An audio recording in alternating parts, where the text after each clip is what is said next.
Reconocer la grandeza de Dios, hermanos, es reconocer que todo depende de Él y que Él gobierna nuestras vidas y que Él dirige nuestros caminos. Demos gloria, honra a nuestro Dios a través de este hermoso himno, cuán grande es Él.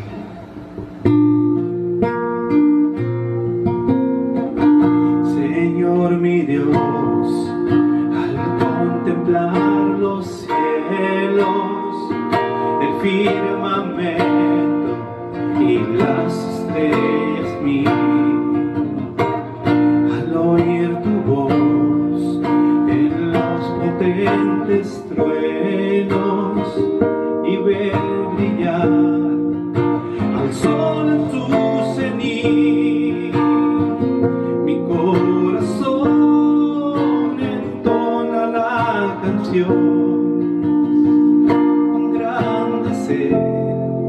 Cuán grande es Él, mi corazón entona la canción. Cuán grande es Él, cuán grande es Él, al recorrer los montes y los valles y ver las bellas flores al pasar, al escuchar el canto de las aves y el murmurar del claro manantial, mi corazón entona la canción. Cuán grande es Él, cuán grande es Él, mi corazón entona la canción. Cuán grande es Él, cuán grande es Él, cuando recuerdo del amor divino que desde el cielo al Salvador envió, aquel Jesús que por salvarme vino y en una cruz sufrió por mí, murió.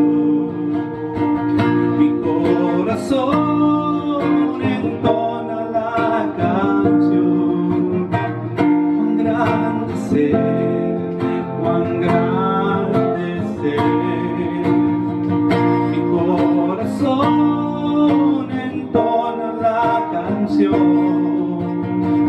Cuán grande es Él, cuán grande es Él, cuando el Señor me llame a su presencia, al dulce hogar, al cielo de esplendor, le adoraré cantando la grandeza de su poder y su infinito amor. Mi corazón entona la canción. Cuán grande es Él, cuán grande es Él, mi corazón entona la canción. Cuán grande es Él, cuán grande es Él, cuán grande es Él, cuán grande es Él.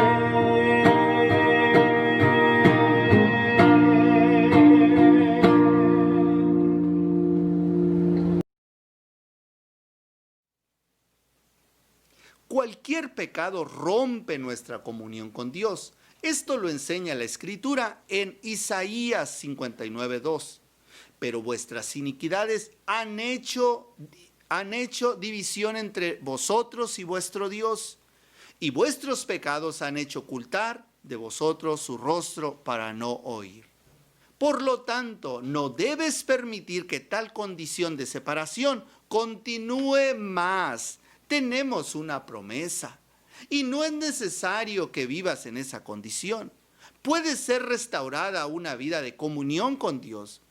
La promesa la encontramos en 1 de Juan 1:9, donde nos dice la Escritura: si confesamos nuestros pecados, Él es fiel y justo para perdonar nuestros pecados y limpiarnos de toda maldad.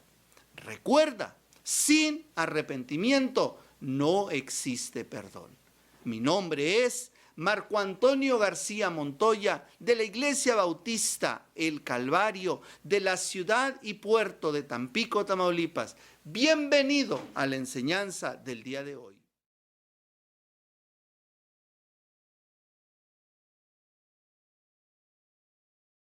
Cualquier pecado rompe nuestra comunión con Dios.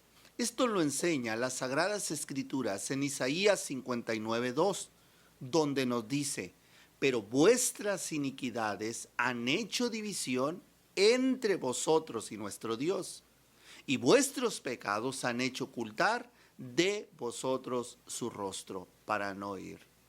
Por lo tanto, no debes permitir que tal condición de separación continúe ni un momento más. Y no es necesario que continúe de esa manera.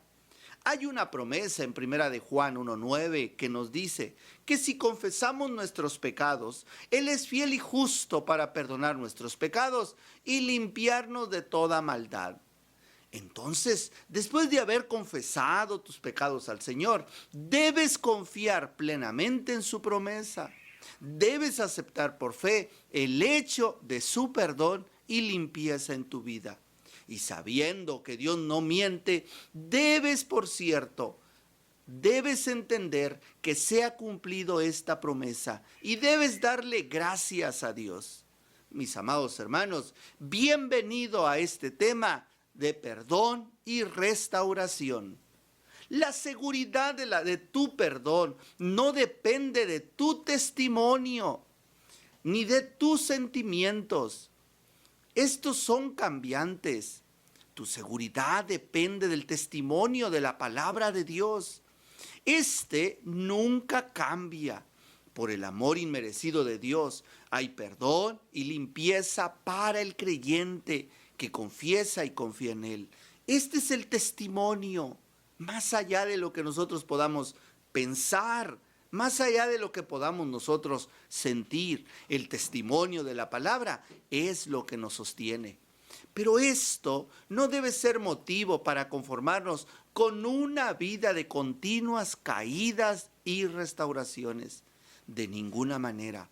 Por ello, hoy aprenderemos que sin arrepentimiento no existe perdón. Ya aprendimos de dónde vienen las tentaciones. ¿Recuerda? El tentador, de allí viene, es la primera fuente de las tentaciones. Esto lo leemos en Mateo 4:3, donde nos dice: y vino a él el tentador y le dijo: si eres hijo de Dios, di que estas piedras se conviertan en pan. La segunda fuente de la tentación es la carne, es nuestra naturaleza caída. Santiago capítulo 1, versículo 14 y 15 no lo dice de esta manera, sino que cada uno es tentado cuando de su propia concupiscencia es atraído y seducido. Entonces la concupiscencia, después de haber concebido, da a luz el pecado, y el pecado, siendo consumado, da a luz la muerte. La tercera fuente de tentaciones es el mundo. En 1 de Juan capítulo 2 versículo 5 encontramos una amonestación a los hijos de Dios. No améis al mundo ni las cosas que están en el mundo. Aquí el mundo se refiere a ese sistema mundano que es enemigo mortal del Hijo de Dios, que conduce al pecado, a la sensualidad de esta carne. El príncipe de este mundo vino a tentar a Jesús, pero el Señor Jesús venció a Satanás. Venció a su sistema mundano. Satanás ofreció al Señor Jesús todos los reinos de la tierra si se postraba y lo adoraba. Pero Jesús rechazó la tentación y en lugar de eso eligió la cruz para ofrecer su vida en propiciación por nuestros pecados. La Escritura dice que al tercer día resucitó el Señor Jesús de entre los muertos y les dio potestad en el cielo y en la tierra.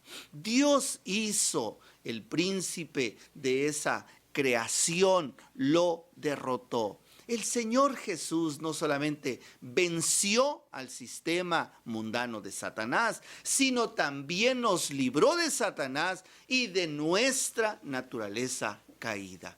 Esta es una realidad. Esto lo confirma Gálatas capítulo 1, versículo 4, el cual se dio a sí mismo por nuestros pecados, para librarnos del presente siglo malo, conforme a la voluntad de nuestro Dios y Padre. Mis amados hermanos, por el amor inmerecido de Dios, hay perdón, limpieza para el creyente que confiesa y confía en el Señor. Pero esto no debe ser un motivo para conformarnos con una vida de continuas caídas y restauraciones. De ninguna manera.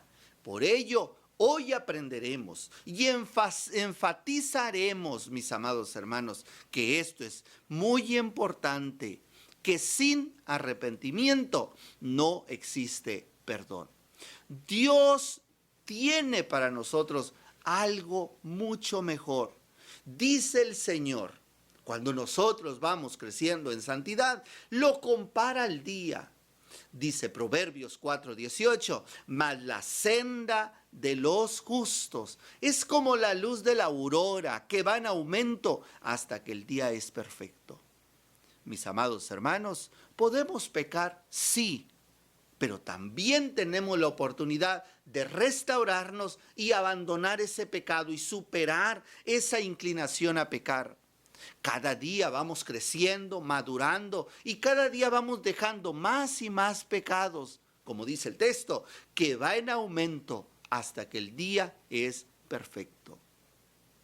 Para ello necesitamos entender el concepto de arrepentimiento. Esa es la clave para entenderlo.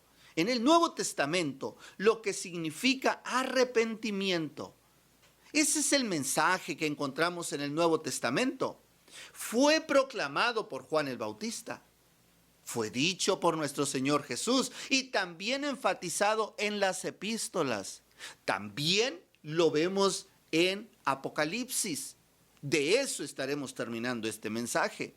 Puesto que el arrepentimiento, mis amados hermanos, es un tema tan importante en las Sagradas Escrituras, es fundamental que lo entendamos, lo que es y lo que produce, y cómo realmente nosotros lo podemos experimentar para mejorar cada día. Comencemos con 3 palabras griegas que expresan la idea del arrepentimiento en el Nuevo Testamento. La primera que encontramos es metamelomía.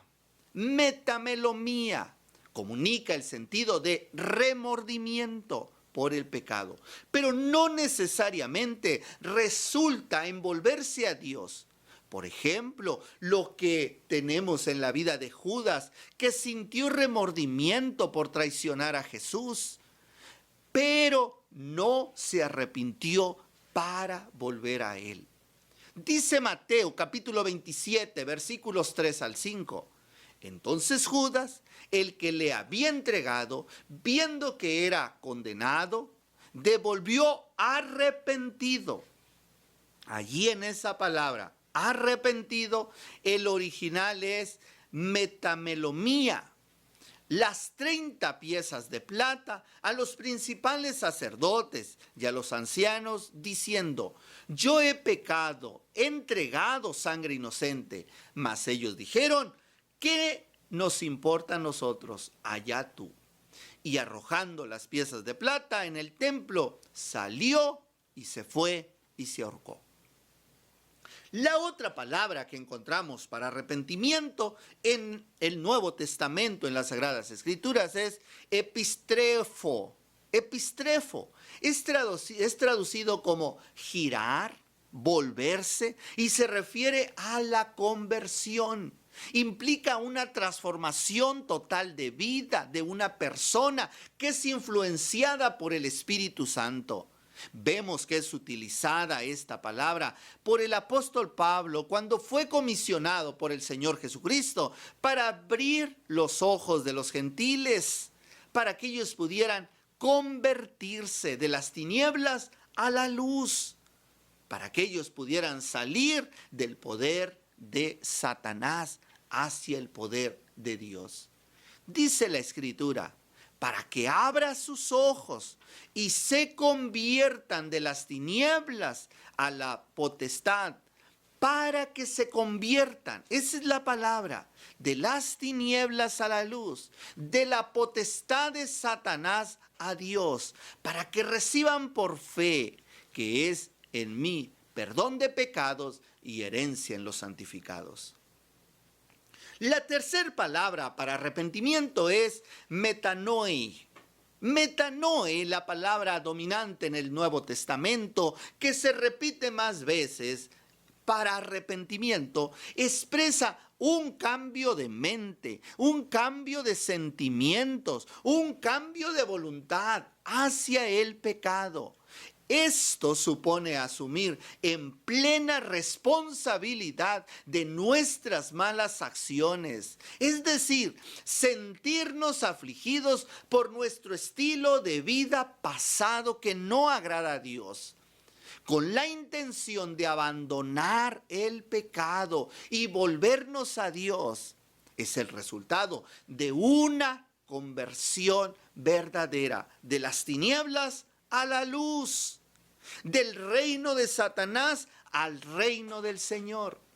Esta palabra, por tomar un ejemplo de las Sagradas Escrituras, la encontramos en Hechos capítulo 2, versículos 37 al 38, donde nos dice: al oír esto, se compungieron de corazón. Escuchó esa palabra y dijeron a Pedro y a los otros apóstoles: varones hermanos, ¿qué haremos?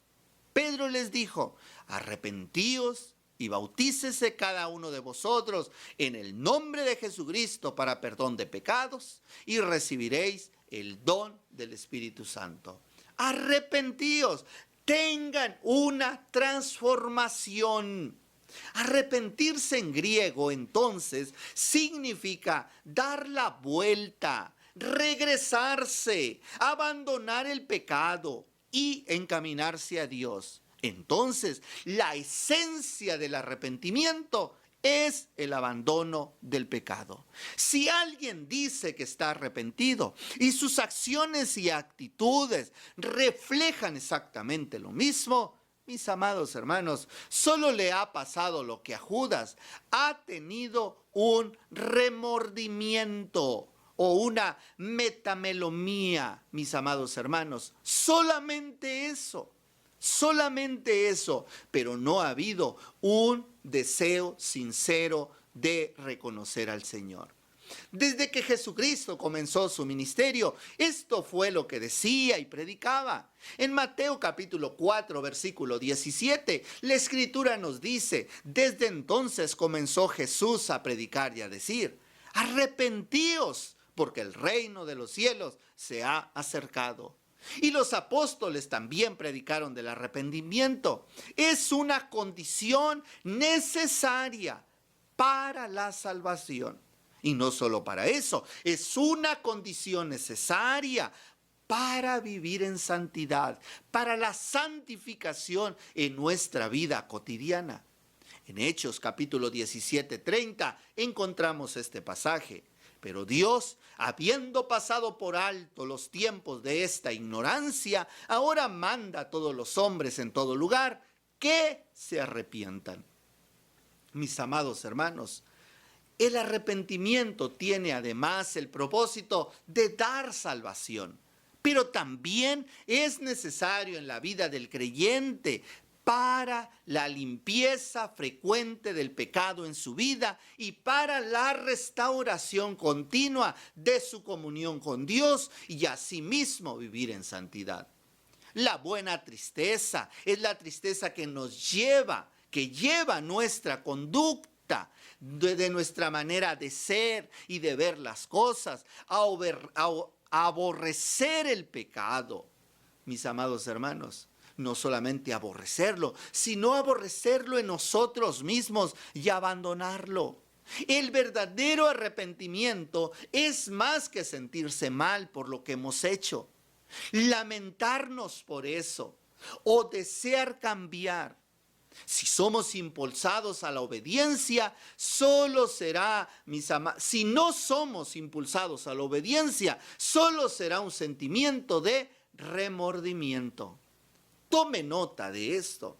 Nuestro arrepentimiento estará completo cuando seamos impulsados a la obediencia. Permítame repetírselo. Nuestro arrepentimiento estará completo cuando seamos impulsados a la obediencia. Un buen ejemplo de la necesidad de arrepentirnos, aún siendo ya salvos, cuando ya hemos cometido pecados, son las iglesias en Apocalipsis. Analicemos los siguientes pasajes. Empecemos por Apocalipsis capítulo 2, versículo 4, donde nos dice cuál era el pecado de la iglesia de Éfeso. Dice la Escritura: pero tengo contra ti que has dejado tu primer amor. Mis amados hermanos, esta era la acusación del Señor, que había dejado su primer amor. Este era el pecado en el que estaba faltando la iglesia de Éfeso. Enseguida encontramos la exhortación de parte del Señor en Apocalipsis 2:5, donde nos dice: recuerda, por tanto, de dónde has caído y arrepiéntete. Arrepiéntete. Le está hablando a una iglesia, le está hablando a un grupo de creyentes y les invita a que ellos se arrepientan y haz las primeras obras, pues si no, vendré pronto a ti y quitaré tu candelero de su lugar, si no te hubieres arrepentido. Mis amados hermanos, necesitamos arrepentirnos, necesitamos abandonar el pecado, necesitamos crecer, necesitamos vivir en santidad. También la Escritura nos dice cuál era el pecado de la iglesia de Pérgamo, en el capítulo 2, versículos 14 y 15. Pero tengo unas pocas cosas contra ti, que tienes ahí a los que retienen la doctrina de Balaam, que enseñan a Balac a poner tropiezo ante los hijos de Israel, a comer de las cosas sacrificadas a los ídolos y a cometer fornicación. Verso 15. Y también tienes a los que retienen la doctrina de los nicolaitas, la que yo aborrezco. Mis amados hermanos, este era el pecado de la iglesia de Pérgamo. Se habían contaminado con otras enseñanzas de ídolos, de sacrificar a los ídolos, de cometer fornicación. Y el Señor les exhorta en el versículo 16 de Apocalipsis capítulo 2. Por tanto, arrepiéntete. ¿Escuchó eso? Arrepiéntete. Ese era el pecado. Pues si no, vendré a ti y pelearé contra ellos con la espada de mi boca. Mis amados hermanos, necesitamos arrepentirnos. El pecado de la Odisea lo encontramos en Apocalipsis, capítulo 3, versículo 15. Yo conozco tus obras, que ni eres frío ni caliente. Ojalá fueres frío o caliente. La exhortación del Señor, mis amados hermanos, es que ellos no mantenían integridad en su vida. Eran de esas personas tibias, con un pie afuera y un pie adentro. No estaban realmente consagrados. Entonces les exhorta en el versículo 19 de Apocalipsis 3:19. Yo reprendo y castigo a todos los que amo. Sé pues celoso y arrepiéntete. Aquí hay una palabra que podemos enfatizar. Escuche, y castigo a los que amo. Note esa palabra. Sé pues celoso y arrepiéntete. Mis amados hermanos, si nosotros vivimos en ese círculo de perdón, y volver a caer en pecado y volver a ir y confesar el pecado y en ese círculo vicioso del que hablábamos en nuestro estudio anterior. Él dice que Él castiga. Él quiere que haya un verdadero arrepentimiento y una verdadera transformación en nosotros y abandono de pecado. Que crezcamos, que maduremos.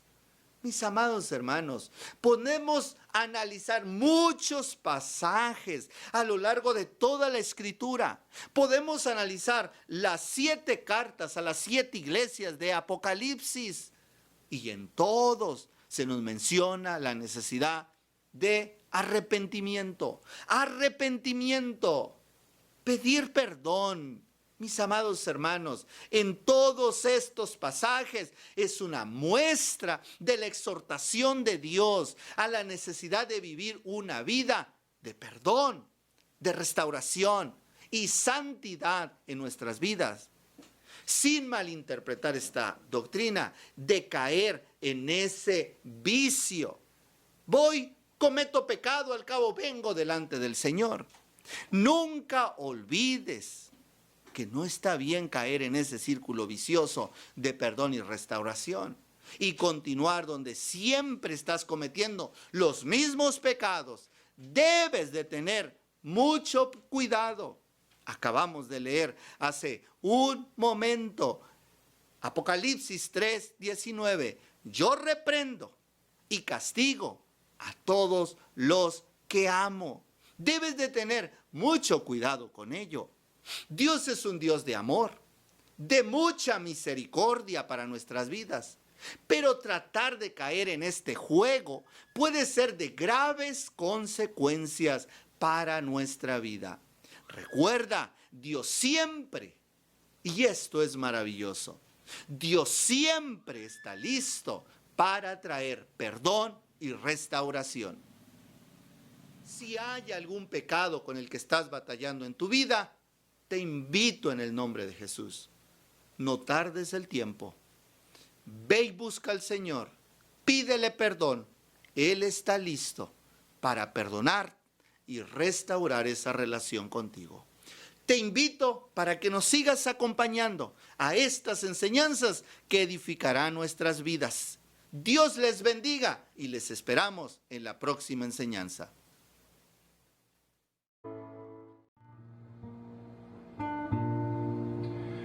Hay un nombre en el cual podemos recibir consuelo, hermanos, y ese nombre es Jesucristo. Ese nombre poderoso, cual nos ha dado para que nosotros podamos ir a su presencia y poder estar en su refugio y deleitarnos en la grandeza que Él es.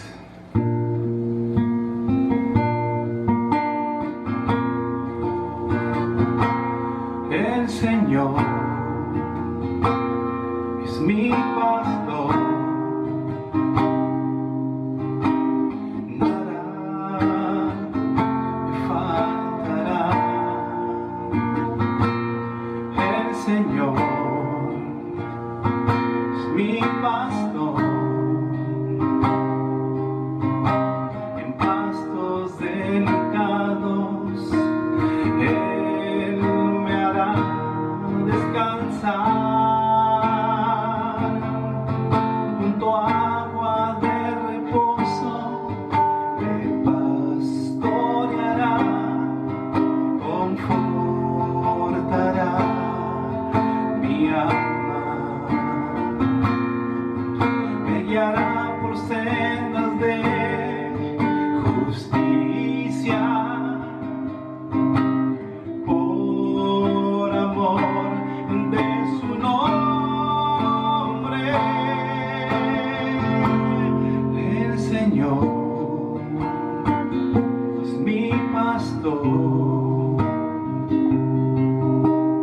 nada me faltará. El Señor es mi pastor, en pastos delicados Él me hará descansar. Junto a aguas de reposo me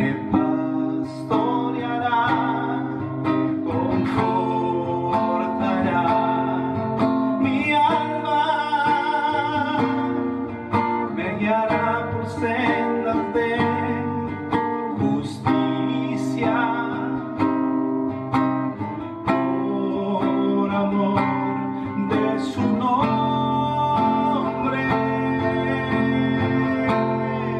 El Señor es mi pastor, nada me faltará, nada me faltará, nada me faltará.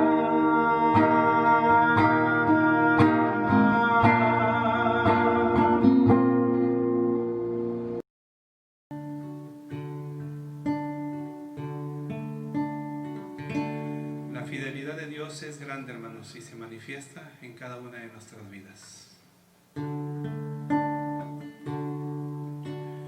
Tu fidelidad es grande, tu fidelidad incomparable, no hay nadie como tú, bendito Dios. Grande es tu fidelidad, tu fidelidad es grande, tu fidelidad incomparable, no hay nadie como tú, bendito Dios.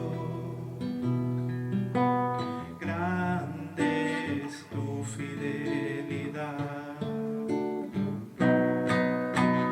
tu fidelidad es grande, tu fidelidad incomparable, no hay nadie como tú, bendito Dios. Grande es tu fidelidad, grande es tu fidelidad, grande es tu fidelidad.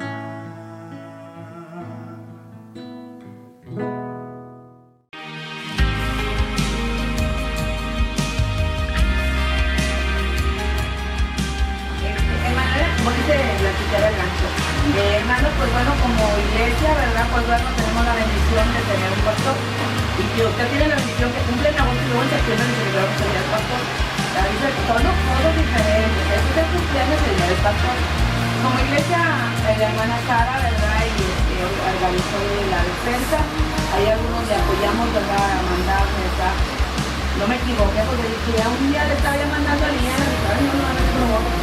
Y organizamos una despensa, pues, como iglesia. Pues, no es mucho, hermano, pues mire que pues aquí todo bolsita se acaba.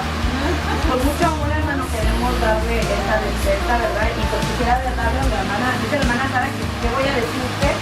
Diga, ¿verdad? Lo que, para que nuestra hermana Sara, que es la que organizó, ¿verdad? Y la de comunión nos pueda compartir, ¿verdad? Y pueda hacer la entrega de la despensa y a la vez, no solamente despensa, sino la familia también es la familia. Dice la hermana, ¿verdad?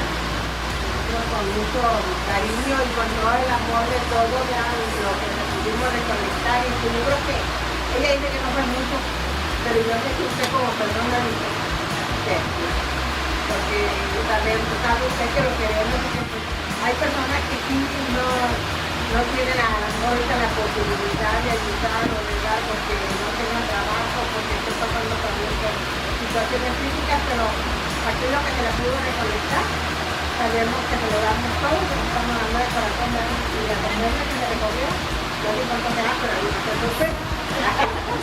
Y pues aquí está pasando para usted que lo merece y merece también todo lo que usted nos da, todo lo que usted nos da, para nosotros.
Hermanos, muchas gracias. Yo soy en representación de la iglesia, aquí están ustedes. Gracias a Dios por la iglesia, gracias a Dios por ustedes como liderazgo de la iglesia, por ese apoyo, por ese ánimo. Y le decía a mi esposa ese día que vi el video, el día del pastor, me digo, me sorprendieron. Todas las familias me sorprendieron, no sé a qué horas se organizaron esto, pero gracias a Dios por eso, porque pues veo su amor, su cariño, su comprensión. Yo compartía con los pastores, con los demás pastores, y lo quiero decir a ustedes también. Todos los pastores nos esforzamos por ayudar a las ovejas a que crezcan. Todos nos esforzamos porque ellos crezcan, maduren, se reproduzcan. Todos en mayor o menor grado tenemos las mismas dificultades, no importa la educación, no importa la economía, no importa el lugar donde estemos, sea rural, sea ciudad, todos tenemos dificultades. Pero lo que yo sí puedo decir con toda gratitud es que el Señor nos ha bendecido, nos ha guardado y nos ha ayudado, no a crecer como quisiéramos, pero sí a dar pasitos firmes, claro. Y yo le doy gracias a Dios por eso, porque en medio de todo, la iglesia del Calvario ha sido una iglesia que ha aprendido a madurar, ha aprendido a crecer. Se nos dificulta, no, es una realidad, pero hemos aprendido a dar pasos firmes, grandes cambios que el Señor en su gracia y en la voluntad también de cada uno de los hermanos, de las ovejas, ha estado también en las transformaciones, que eso es lo más importante. Y eso a mí uno dice, vale la pena. Amén. Vale la pena ver. Pues aunque sea ese pequeño cambio, hermanos, esta pequeña actitud, esta pequeña disciplina que es una. Muchas gracias, hermano, por esta muestra de cariño. Realmente, hermana Alma, sí me sorprendieron. Aquí lo logramos. Iba a venir Diana y que se no, lo están solicitando aquí para ir a hablar con la hermana y todo. Y yo no, pues no voy a ir. Sí, me sorprendió. Ay, qué bueno. Yo creo que sí fue una buena sorpresa y un regalote. Y te digo yo, hermana,